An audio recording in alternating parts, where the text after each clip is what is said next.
The revelation had begun, but the message was not yet public. The command to arise and warn had come.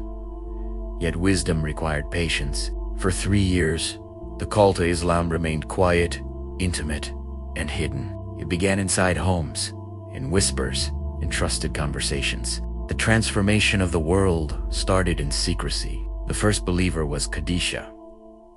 Without hesitation, without doubt, she believed. Her faith was immediate and unwavering. She had seen his character for years. She knew the man before the message, and she recognized the truth when it came. She became not only the first Muslim, but the emotional strength behind the Prophet during the most fragile stage of revelation. Then came Ali ibn Abi Talib, still a young boy living in the Prophet's household. When he was invited to Islam, he did not rush blindly. He thought carefully overnight, then returned with conviction. Even at a young age, he chose faith over tradition. Then Abu Bakr accepted Islam.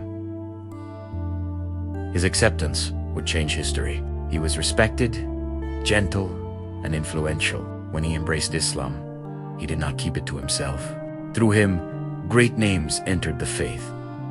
Uthman ibn Affan, Zubair ibn al-Awam, Talha ibn Ubaidullah, Sa'd ibn Abi Waqqas, and Abdur Rahman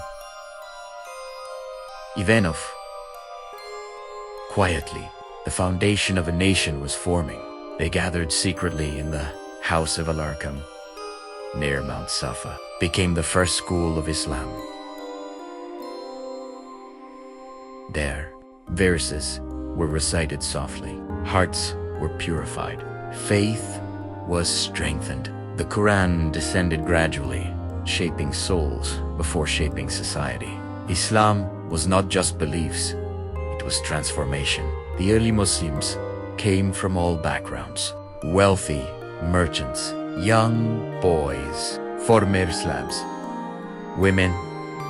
The message crossed social lines. Bilal ibn Rabah, an Abyssinian slave, embraced Islam despite knowing the cost would be severe. Islam declared that nobility came from piety, not lineage. This was revolutionary in a tribal society obsessed with status. As the small group grew, so did tension in Makkah. Rumors began to spread, whispers of a new message. Quraysh leaders noticed that respected individuals were joining quietly, but they did not yet fully grasp the magnitude of what was coming. Their prophet continued teaching privately. He focused on Tawheed, the oneness of Allah.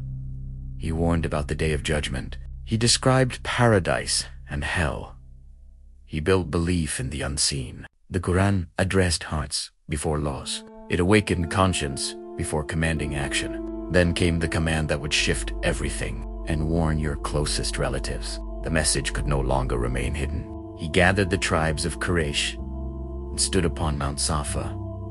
His voice echoed across Makkah. He asked them if they would believe him if he warned of an approaching army behind the mountain. They responded unanimously that they would believe him because they had never known him to lie. Then he declared that he was a warner sent by Allah and called them to abandon idols. Silence fell. Then resistance erupted. His uncle, Abu Lahab, publicly rejected him and insulted him. Others mocked him. The leaders of Quraysh felt threatened. This was no longer private spirituality. This was a public challenge to their religion, economy, and social structure. They began with mockery. They called him a poet, a magician, a madman.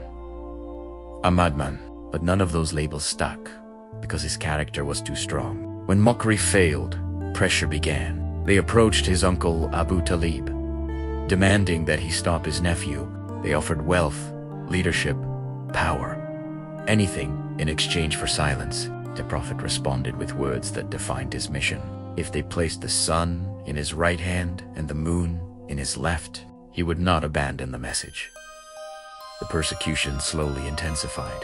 The weaker Muslims were targeted first. Bilal was dragged into the desert, laid on scorching sand, and crushed under heavy stones. Yet he repeated, only one word. Ahad. Ahad. One. The oneness of Allah echoed. In the desert heat, Sumaya, one of the earliest believers, was tortured for her faith. She would become the first martyr of Islam. Yasser, her husband, also suffered brutally. Their only crime was believing in one God. Islam was no longer hidden. It was tested. Despite persecution, the number of believers slowly grew. The Quran continued descending, strengthening hearts. It described previous prophets who were rejected by their people. It reassured the prophet that he was not alone. Every messenger faced resistance. The house of Al-Arqam remained a sanctuary. There, tears flowed during recitation. There, fear turned into courage. There, slaves stood shoulder to shoulder with nobles in prayer. A new society was forming, one built on faith, not tribe. The leaders of Quraysh realized that violence alone would not stop the message.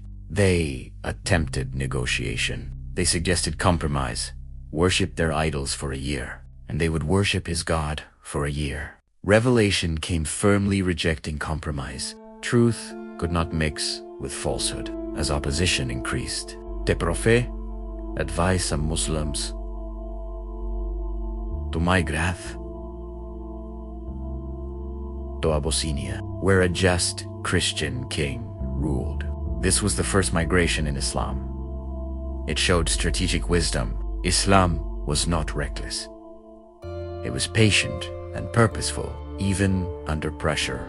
The Prophet reminded Khalid. He did not respond with violence. He did not abandon compassion.